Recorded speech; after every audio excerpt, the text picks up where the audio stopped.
NASA's Perseverance rover has been working on its science mission with the help of the SuperCam instrument, a rock vaporizing laser and camera that examines rocks and soils. To learn more about SuperCam, we are joined by Hemani Kalucha. She's the science payload uplink lead for SuperCam operations.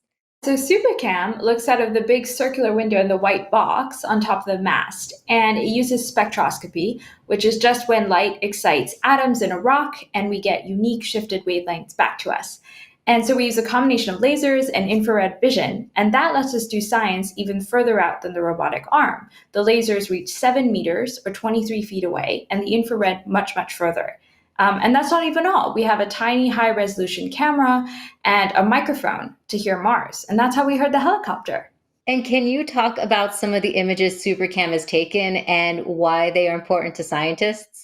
Absolutely. So we started by taking out images and spectra near the rover. And as you can see in this image, the laser actually blows away the dust and makes these small pits in the rocks. And that lets us analyze material that's just below the surface of the rock, which is what we care about. And then we can record the sounds of the laser with our microphone, and it tells us something about the hardness of the rocks. And then starting Sol 26, we were able to take pictures of these long distance targets like Kodiak. And that really helps the rover team understand where to drive next for more close-up analysis. And these red circles you see is actually the infrared telling us about the mineral content of these faraway outcrops.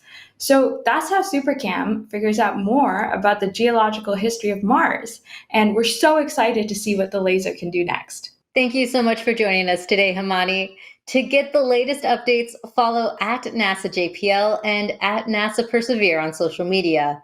And on the mission website, mars.nasa.gov/perseverance, you can also find all the raw images being sent back by the rover.